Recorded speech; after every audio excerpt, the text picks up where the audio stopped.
الحمد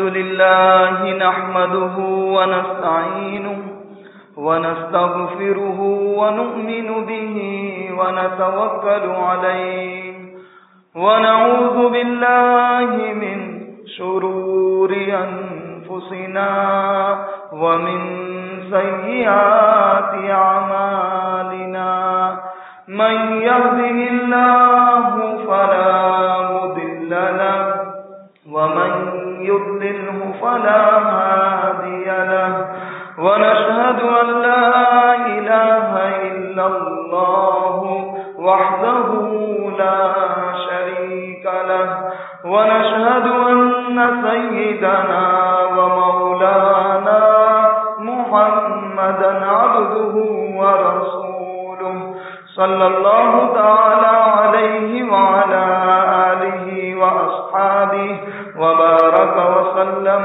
تسليما كثيرا كثيرا أما بعد فأعوذ بالله من الشيطان الرجيم بسم الله الرحمن الرحيم يا أيها الذين آمنوا كتب عليكم الصيام كما كتب على الذين من قبلكم لعلكم تتقون صدق الله العظيم. محترم بھائیو، دوستو اور بزرگوں،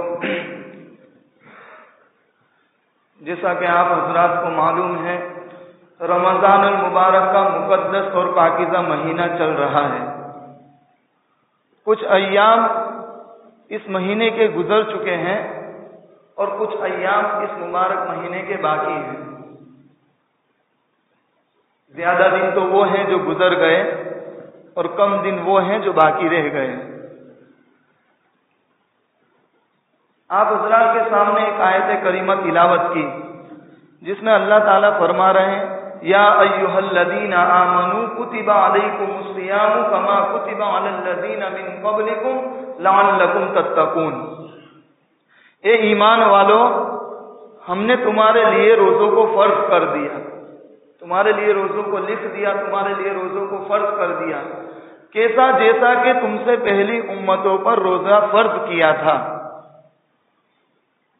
اور روزہ فرض کرنے کی حکمت کیا ہے؟ تو خود اللہ تعالیٰ فرما رہے ہیں لعلکم تتقون.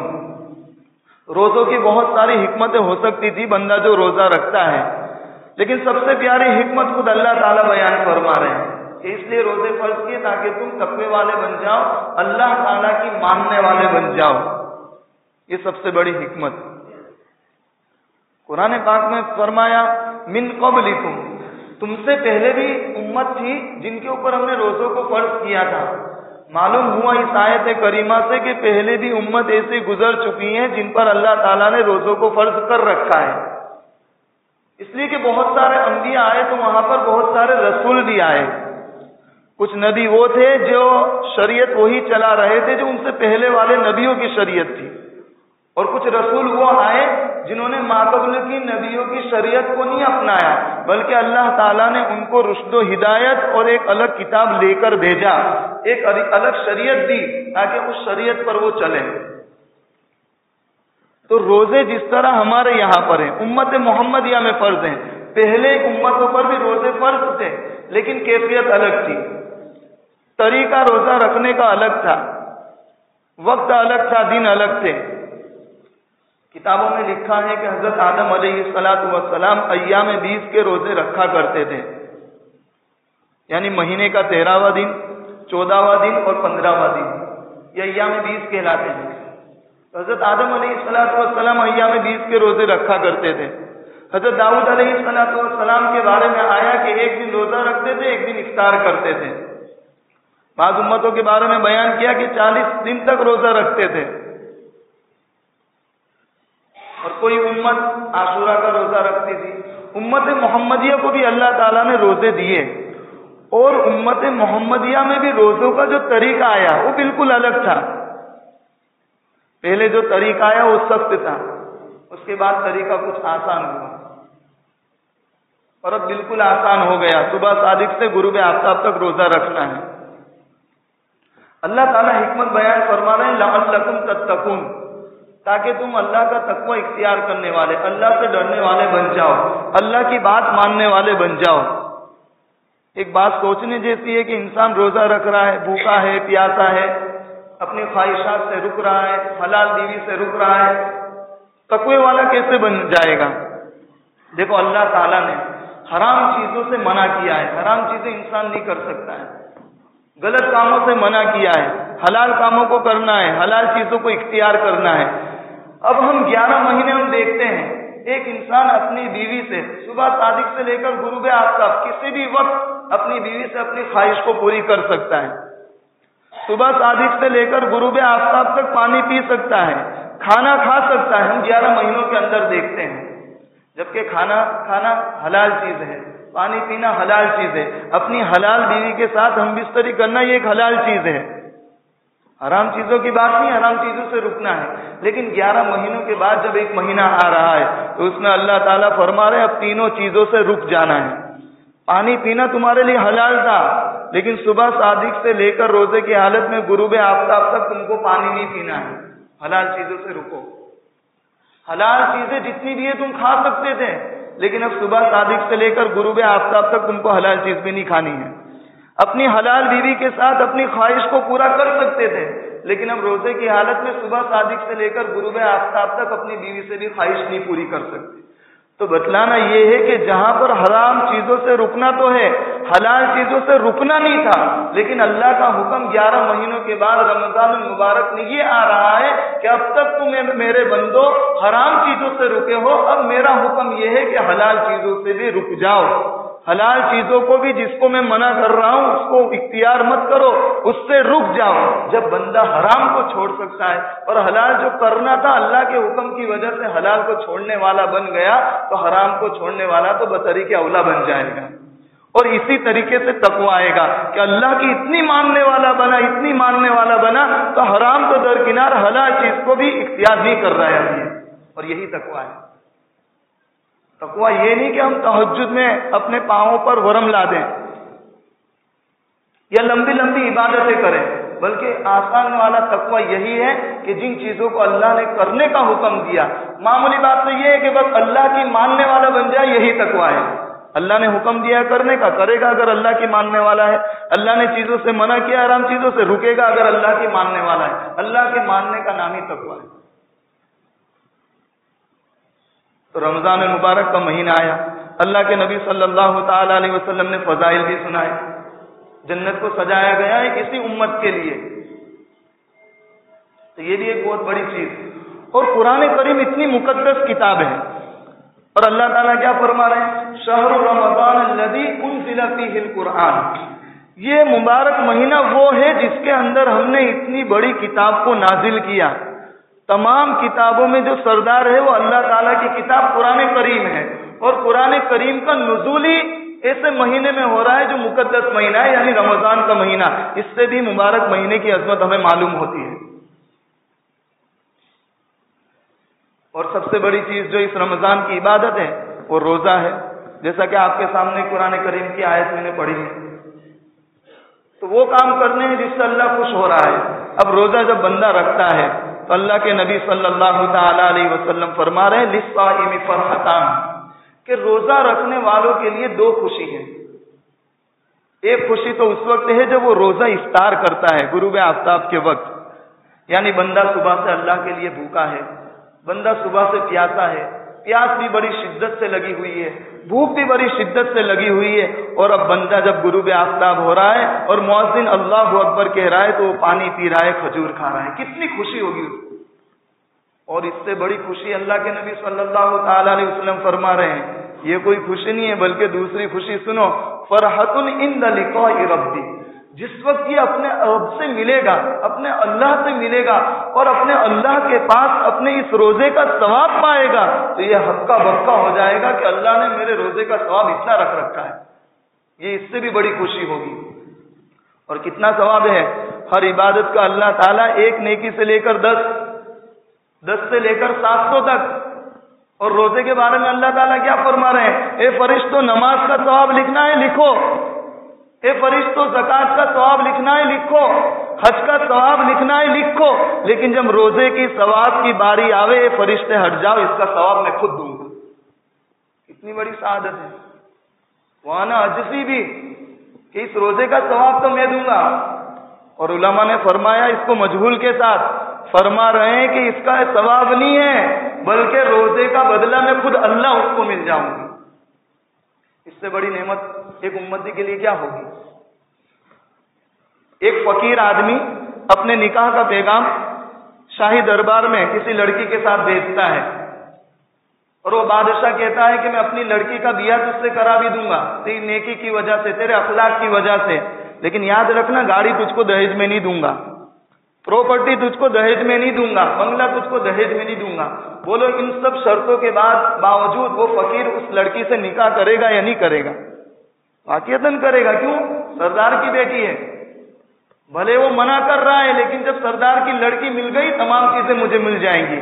تو میرے دوستو اللہ تعالیٰ فرما رہے ہیں کہ اس کا ثواب نہیں بلکہ میں خود اس کو مل رہا ہوں۔ جب اللہ تعالیٰ مل جائیں گے اللہ کی جنت بھی مل جائے گی، اللہ کے حوریں بھی مل جائیں گے۔ تو کتنی بڑی سعادت ہے ان لوگوں کے لیے جو روزہ رکھ رہے ہیں، اللہ کے لیے روزہ رکھ رہے ہیں۔ دوسری چیز جو رمضان المبارک کے اندر اہم چیز ہے وہ تراویح، 20 رکعت تراویح۔ بہت سی مرتبہ دیکھا گیا ایک بہت بڑی غفلت ہر مسجد کے اندر ہو رہی ہے، کسی خاص مسجد نہیں، ہر مسجد کے اندر ہو رہی ہے۔ وہ ہمارے مصلیوں کی بہت بڑی غفلت ہے۔ وہ کیا کرتے ہیں؟ امام صاحب کھڑے ہوئے نماز پڑھانا شروع کیا اور سو کی آواز نکالتے ہیں۔ آپ نہیں سمجھیں گے اس چیز کو، جو امام نماز پڑھا رہا ہے، جو تراویح پڑھا رہا ہے، آپ کے سوسو کرنے کی وجہ سے، آپ کے آواز اور سیٹی نکالنے کی وجہ سے اس امام کے ذہن پر کتنا ایفیکٹ پڑتا ہے، اس کا ذہن کتنا منتشر ہوتا ہے۔ مسجد کے اندر تراویح کے وقت لائٹ بجھا دی جاتی ہے، اس کی ایک خاص وجہ کیا ہے؟ کوئی ضروری نہیں ہے لائٹ بجھانا، لیکن ایک خاص وجہ کیا ہے کہ امام صاحب یکسوئی سے نماز پڑھا سکے، قرات کر سکے، اور جو مصلی نماز پڑھ رہے ہیں وہ یکسوئی کے ساتھ نماز پڑھ سکے۔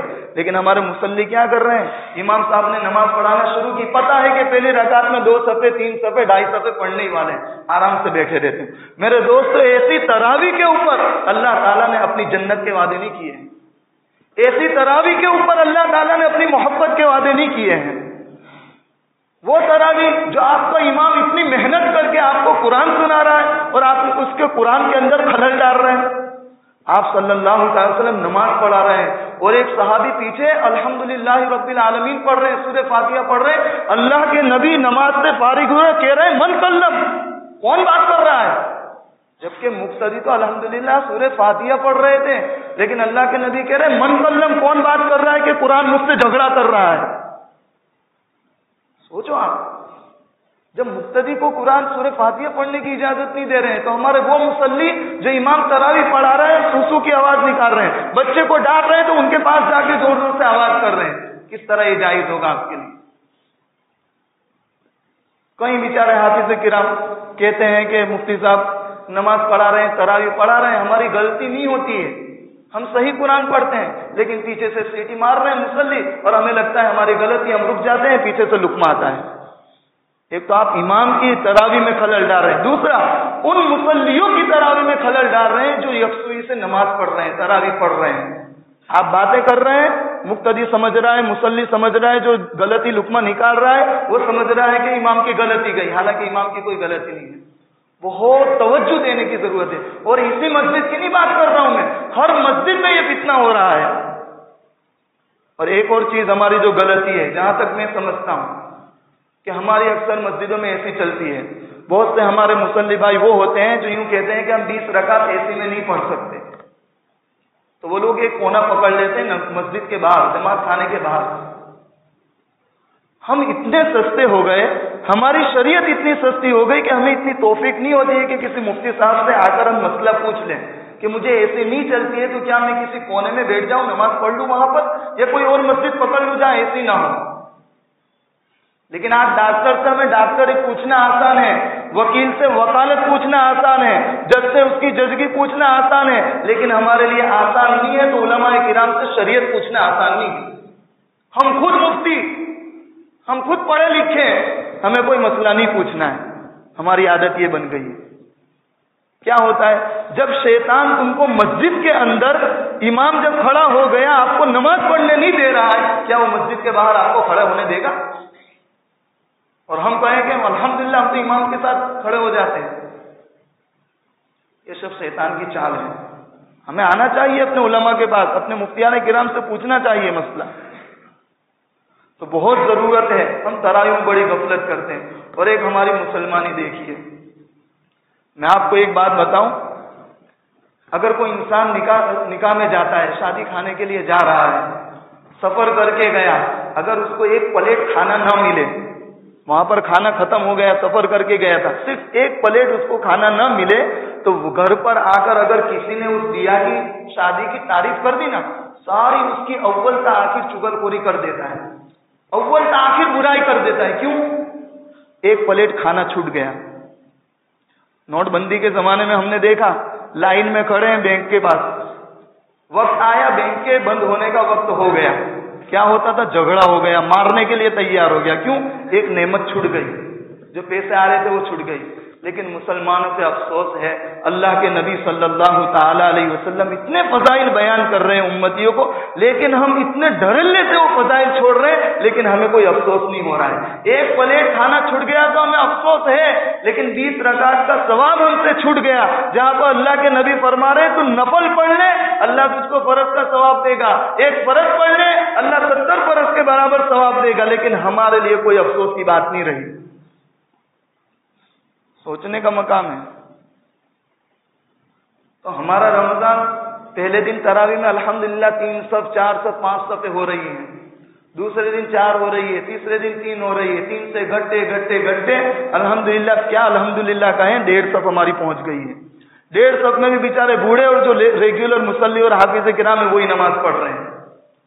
اور ماشاءاللہ 27ویں دن دیکھنا واپس ہماری مسلمانی آ جاتی ہے اور مسجدیں فل ہو جاتی ہیں.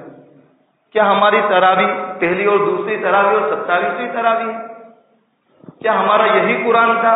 بہت ہی غفلت ہم اس معاملے میں برت رہے ہیں. اللہ تعالی ہم کو صحیح سمجھ نصیب فرمائے اور ہمیں اس کی قدردانی کرنے کی توفیق عطا فرمائے. سائنسدان تو لکھ رہے ہیں کہ جو انسان 20 رکعت تراویح پڑھتا ہے 10 کلومیٹر دوڑتا ہے، جتنی ورزش ہوتی ہے نا اس کی ورزش اس تراویح کے اندر ہو جاتی ہے. لیکن ہمارے لیے یہ ورزش مقصود نہیں ہے. 2 طریقے کے کام ہوتے ہیں، ایک کام ہوتا ہے دینی اور ایک ہوتا ہے دنیاوی. جو دنیاوی کام ہوتا ہے اس میں بینیفٹ ہمارے مد مقابل رہتا ہے. آپ نے کوئی تجارت کی، کپڑے کی دکان کھولی، سامنے والا کہتا ہے کہ بنیے کی دکان کھول دو، اس میں بہت بینیفٹ ہے، بینیفٹ دیکھو. کوئی انسان کہہ رہا ہے دوسرا کاروبار کرو، بینیفٹ دیکھو اور کاروبار کرو. لیکن جہاں پر دینی کام آوے تو وہاں بینیفٹ اور فائدہ نہیں دیکھا جاتا. وہاں دیکھا جاتا ہے اللہ نے حکم کیا ہے نماز پڑھنا ہے، کیا فائدہ ہے بھائی مت دیکھو. تراویح پڑھنا ہے، کیا فائدہ ہے مت دیکھو. روزہ رکھنا ہے، کیا فائدہ ہے مت دیکھو. کیوں؟ اللہ اور اس کے رسول کا حکم آ رہا ہے. دینی کام جو بھی ہوتے ہیں اس میں بینیفٹ اور فائدہ مد مقابل نہیں ہوتا. وہاں پر تو اللہ کی رضا مقصود ہوتی ہے، اللہ کا حکم مقصود ہوتا ہے. اس لیے میرے دوستو اللہ تعالیٰ نے ہم کو صحت دی ہے، عافیت دی ہے، تو ہم اس وقت کی قدر کریں، ان لمحوں کی قدر کریں. نہ جانے کون سا وقت ہمارے انتقال کا وقت آ جائے. آخری بات کہہ کر اپنے بیان کو ختم کرتا ہوں. ہم نے شب برات کے موقع پر ایسا وقت بھی دیکھا ہے کہ منگل کے دن اعلان ہو رہا ہے کہ فلاں بھائی کا انتقال ہو گیا، عصر کے بعد دفینہ ہوگا. جب بدھ کے دن ہم آتے ہیں عصر میں دفینہ کرتے ہیں تو ابھی تو نماز پڑھ کے باہر بھی نکلے تھے اور جامع مسجد میں اعلان ہوتا ہے کہ فلاں محلے میں عیدگاہ محلے میں فلاں بھائی کا انتقال ہو گیا اور عشاء کے بعد دفن ہوگا. 1.5 دن کے اندر ہم نے 3 جنازے دیکھے. وہ تینوں جنازے ہم کو یہ بتا کر جا رہے ہیں کہ بھائی ہمیں ہماری جگہ نہیں بدلاؤ، ہم مر گئے اور مرنے کے بعد تم کو کہہ رہے ہیں کہ یہیں پر تم کو آنا ہے. اس لیے میرے دوستو ہم ان لمحات کی قدر کریں. اللہ تعالیٰ مجھ کو بھی آپ کو بھی تمام کو عمل کی توفیق عطا فرمائے. آمین. وآخر دعوانا الحمدللہ.